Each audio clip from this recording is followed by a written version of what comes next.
सूर्य उभरा क्षात्र वीरो उठो चलो। सनातन धर्म सूर्य उभरा क्षात्र वीरो उठो चलो, उठो चलो। सनातन धर्म सूर्य उभरा क्षात्र वीरो उठो चलो। नमस्कार। वर्ष 2012 में हिंदू राष्ट्र के मुद्दे को लेकर ही ये अखिल भारतीय हिंदू अधिवेशन प्रारंभ हुआ। आज इस अधिवेशन में हम इसी हिंदू राष्ट्र को लेकर चर्चा करेंगे। हमारे साथ मान्यवर जुड़े हैं। आज इस परिसंवाद में एक विकास जी के रूप में एक विचारक और पत्रकार हमारे साथ हैं, अधिवक्ता के रूप में विष्णु जी हमारे साथ हैं और प्रवक्ता और एक सामाजिक जीवन का अनुभव रखने वाले रमेश जी हमारे साथ हैं। इनसे हम हिंदू राष्ट्र से जुड़े हुए कुछ प्रश्नों पर आज ये चर्चा करेंगे। विष्णु जी, हिंदू राष्ट्र का जब भी मुद्दा आता है तो इस देश में ये बवाल होता है कि संविधान को खतरा है, सेकुलरिज्म को खतरा है। आपको क्या लगता है? आज आपने बहुत अहम सवाल पूछा है आनंद जी, और मुझे लगता है ये जो सवाल आपने पूछा है ये हिंदुस्तान की आत्मा को चोट पहुंचाने वाला सवाल है। ये वो सवाल है जो सारे धर्म अभिमानियों के दिलों में, दिमागों में पिछले 70 सालों से गूंज रहा है। उसकी कल्पना, उसके प्रति अपने विरोध हर आदमी अलग अलग तरीके से जताता आ रहा है। ये बात सही है कि राज्य अपने जो सब्जेक्ट्स हैं, अपने सिटीजन्स हैं, उनमें आपस में धर्म के आधार पर भेदभाव ना करे, डिस्क्रिमिनेट ना करे। और वो व्यवस्था ऑलरेडी आर्टिकल 14 में, आर्टिकल 15 में और आर्टिकल 27 में बनाई गई है। इसीलिए कोई स्पेशल सेकुलर वर्ड ऐड करने की या सोशलिस्ट वर्ड ऐड करने की कोई जरूरत नहीं है।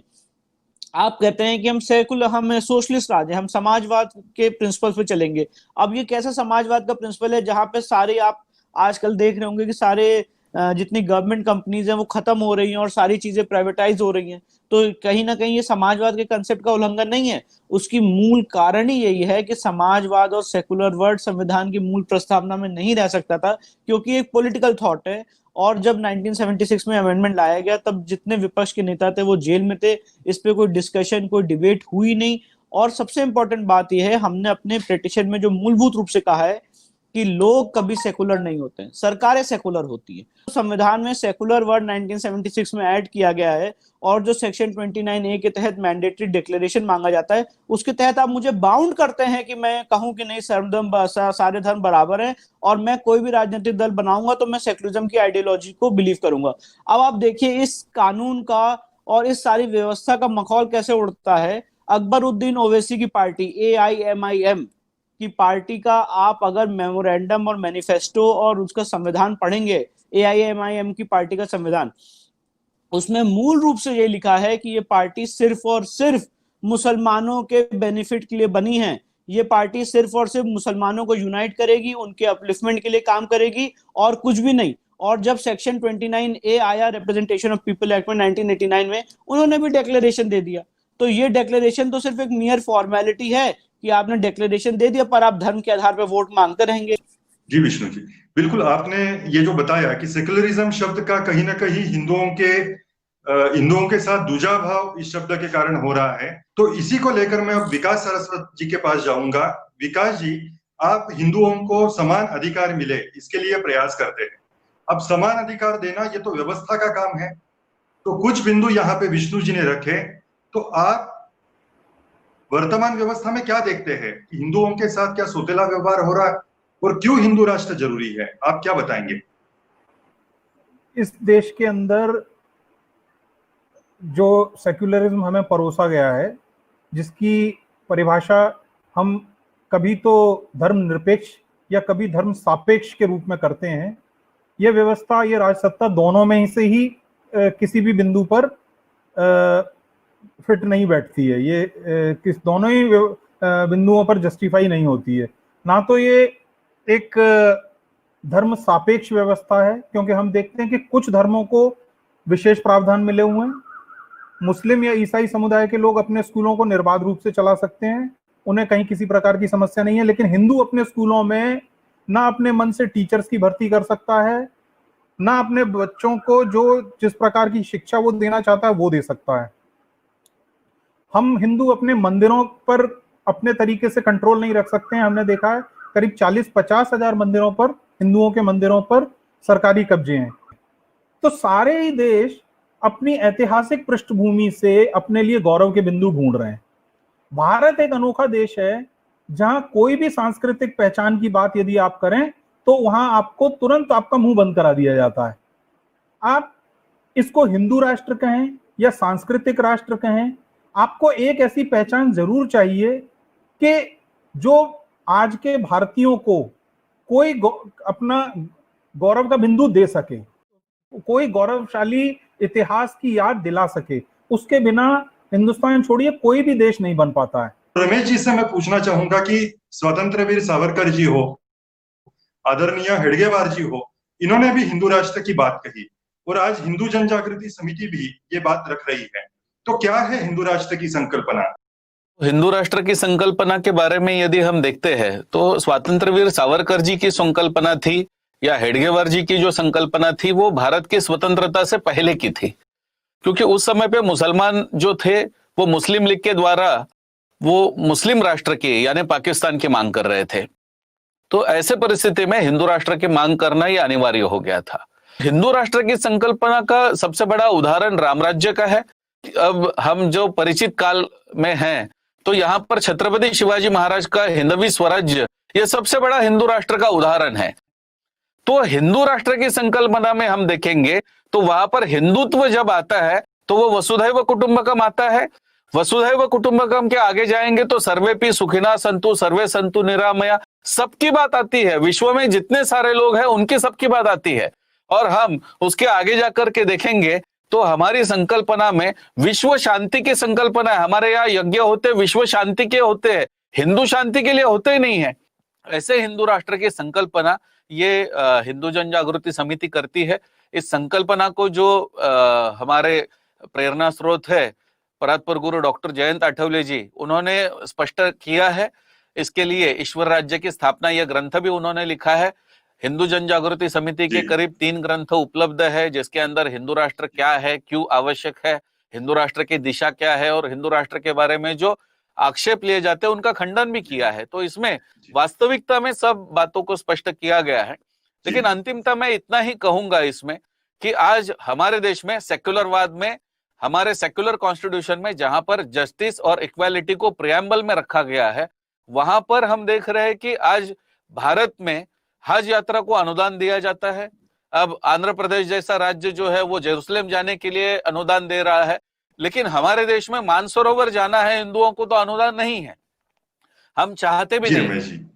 तो ये यदि बातें होती है तो भेदभाव तो सेक्युलर राज्य में हो रहा है। आप कोई मंदिर को टेक ओवर कर रहे हैं, किसी मस्जिद को टेक ओवर नहीं करते हैं, किसी चर्च को टेक ओवर नहीं करते हैं, तो ये जस्टिस और इक्वालिटी कहाँ है? तो मैं तो कहता हूं कि सेक्युलरिज्म की संकल्पना फेल हो चुकी है आपकी, और ऐसा बोगस सेक्युलरिज्म आप लोगों के सामने ना रखे। इस भ्रम को आप पूरा निकाल दे। हिंदू राष्ट्र जो होगा वो सबको समान रीति से बर्ताव करने वाला होगा, समान अधिकार देने वाला होगा। जहां पर किसी के धर्म के आधार पर गोहत्या नहीं हो सकती है, जहां पर धर्मांतरण किसी का नहीं हो सकता है, और हमारी शिक्षा व्यवस्था जो है वो वहां पर होगी। कहीं पर अल्पसंख्यक और बहुसंख्यक का वाद नहीं होगा। ऐसा हमारा हिंदू राष्ट्र होगा। जी रमेश जी, अब जो आपने भेदभाव का मुद्दा लिया, सेक्युलरिज्म के नाम पर हिंदुओं के साथ जो सोतेला व्यवहार हो रहा है, उसके विषय में आपने हज का मुद्दा अभी सबके सामने रखा।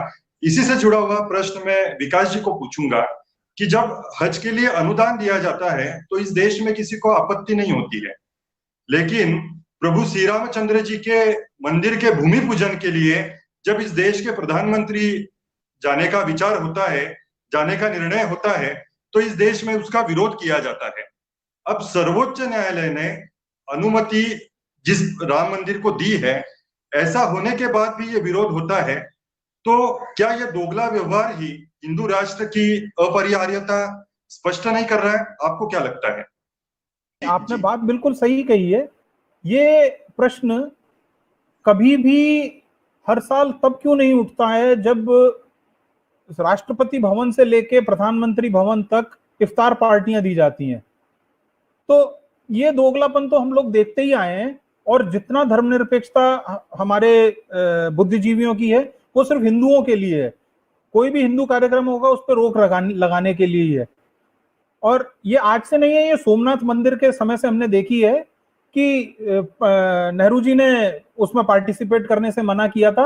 हालांकि उस समय भी राष्ट्रपति राजेंद्र प्रसाद ने अपने निजी उसमें से खाते में से कुछ अनुदान जो है मंदिर के लिए भेजा था। तो ये दोगलापन तो हमें दिखाई देता ही है। बिल्कुल विकास जी, यही प्रश्न अब हम रमेश जी से करेंगे। मैं रमेश जी के पास आना चाहूंगा। समय बदल गया है, पहले का काल राम राज्य का होगा या उसके बाद छत्रपति शिवाजी महाराज का काल होगा, लेकिन आज का समय अलग है। तो आज लोगों का प्रश्न ये है कि फिर से देश को धर्म से जोड़ने की क्या आवश्यकता है। हमारे यहाँ पर जो धर्म ग्रंथों में लिखा है कि राजा की भी आवश्यकता नहीं थी और दंड की भी आवश्यकता नहीं थी, ऐसे हमारे यहाँ पर आदिकाल भी हुआ है। और कालांतर में हम देख रहे हैं कि जैसे जैसे काल अवनत हो गया, जैसे जैसे लोग जो है वो धर्म से अवनत होते गए, तो आज कलयुग के इस कालावधि में हम देख रहे हैं कि आज तो परिस्थिति ऐसे आ गई कि लोग अभी अभिमान से कहते हैं कि मैं तो नास्तिक हूं, मैं तो धर्म को मानता ही नहीं हूं। जो धर्म है वास्तविकता में यदि देखा जाए तो आज के परिप्रेक्ष्य में जो धर्म की संकल्पना को रखा जाता है, लेकिन हिंदू धर्म की संकल्पना तो बहुत अलग है, बहुत व्यापक है। हमारे यहाँ पर पत्नी का भी धर्म है जिसको पत्नी धर्म कहा गया है, पिता का भी धर्म है जिसको पिता का धर्म कहा गया है, गृहस्थ का भी धर्म है जिसको गृहस्थ धर्म कहा गया। तो धर्म की संकल्पना इतनी आपके जीवन में व्यापक है कि मैं इस धर्म को नहीं मानता हूं, ये कह ही नहीं सकते हैं। क्या आप पुत्री के साथ जो धर्म आपका पिता का होता है और जो आपका धर्म पत्नी के साथ होता है उसको आप कभी मिक्स कर सकते हैं क्या? तो यह नहीं हो सकता है। इसलिए हर कोई आज भी धर्म का पालन करता है, सिर्फ वो अभिमान से, क्योंकि वामपंथियों ने जिन संकल्पनाओं को हमारे धर्म के अंदर डालने का प्रयास किया, जहां पर धर्म शब्द का अनर्थ उन्होंने किया या अर्थ गलत तरीके से बताना प्रारंभ किया, तो वहां पर से ये सब सारी चीजें प्रारंभ हो गए। और इसलिए धर्म की संकल्पना को लोगों के बीच में वास्तविकता में सही मात्रा में रखना, ये आज जो कार्य है ये हिंदू जन जागृति समिति कर रही है। विष्णु जी, आप इसके विषय में क्या बताएंगे? हिंदू राष्ट्र की संकल्पना संवैधानिक है या असंवैधानिक? हिंदू राष्ट्र की मांग इस देश की बहुसंख्यक जनता कर रही है, 100 करोड़ हिंदू कर रहे हैं, तो उसका कोई भी रिस्ट्रिक्शन नहीं है कि आप उस देश का संविधान दोबारा ना बदल सकें और नया संविधान ना ला सकें। जी विष्णु जी, आपने बिल्कुल स्पष्ट किया कि विश्व में हर जगह पर संविधान में बदलाव होते हैं, भारत में भी हुआ है और कुछ अच्छी बातें हैं जो हम आगे लेकर जा सकते हैं, लेकिन समाज के सामने इसका एक मॉडल आना जरूरी है। तो रमेश जी से मैं पूछना चाहूंगा, 2012 से यह अधिवेशन हिंदू राष्ट्र के लिए आप ले रहे हैं, पूरे देश से और विदेश से भी लोग इस अधिवेशन के बहाने इकट्ठा आते हैं, तो क्या है हिंदू राष्ट्र की दिशा, कैसे यह स्थापन होगा? कृपया आप सभी को स्पष्ट करें। हमारे सामने बहुत सारी समस्याओं को रखा जाता है कि कभी कहा जाता है कि गोरक्षा की भी समस्या है, हमारे यहाँ पर धर्म परिवर्तन की समस्या भी है, हमारे यहाँ पर लव जिहाद की समस्या भी है, हमारे यहाँ पर मंदिरों के सरकारीकरण की भी समस्या है। लेकिन जब तक उस माध्यम से, जिस माध्यम से ये सारे आघात होते हैं, उस माध्यम को जब तक हम नहीं बदलते हैं तब तक ये आक्रमण नहीं रुक सकते हैं। और इसलिए हिंदू धर्म जो है, जो विशाल है और जहां पर किसी भेदभाव की संकल्पना ही नहीं है, ऐसे यदि संकल्पना को हम यदि रखेंगे तो किसी को कोई आपत्ति नहीं होनी चाहिए। हिंदू संगठनों को हम एक मंच पर ला करके, क्यों ना हम एक साथ मिलकर के एक लक्ष्य लेकर के हम आगे बढ़ेंगे कि हिंदू राष्ट्र हमको चाहिए, और यदि हम एक लक्ष्य लेकर के आगे बढ़ेंगे तो निश्चित रूप से हमें लाभ होगा।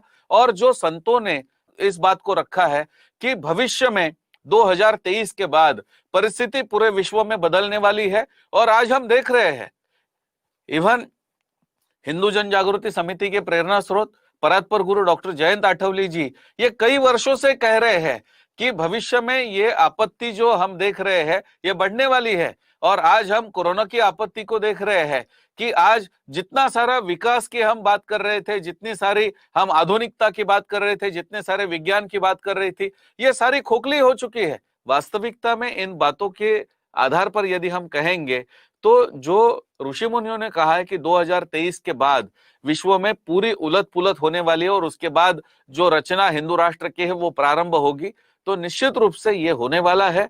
और हमारे संतों के ऊपर विश्वास है, हमारा ये मानना है कि निश्चित रूप से ऐसे होगा। हमें अब आगे जाकर के, कि जिस प्रकार विकास जी ने कहा कि हिंदू राष्ट्र में हमारी शिक्षा व्यवस्था क्या होगी, हिंदू राष्ट्र में हमारी न्याय प्रणाली क्या होगी, इस दृष्टिकोण से आगे की हमारी रचना करने आवश्यकता है।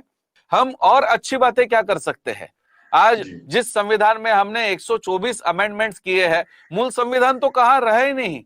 तो जी। इस संविधान को हम और अच्छी तरीके से लोगों के लिए कैसे हम कर सकते हैं, इस बात का भी विचार होना चाहिए और उसको हर जगह पर प्रारंभ हो चुका है। हम जो पूरे भारत के जो निवासी है उन सबके हित में विचार करेंगे और निश्चित रूप से ये हिंदू राष्ट्र जो होगा वो आदर्श होगा। मैं सभी वक्ताओं का इस परिसंवाद में सहभागी होने के लिए हृदय से धन्यवाद व्यक्त करता हूं और सभी दर्शकों को आह्वान करता हूं कि ऐसे विश्व मंगल की कामना करने वाले हिंदू राष्ट्र के लिए हम सब प्रेरित हो, कटिबद्ध हो, कृतिशील हो।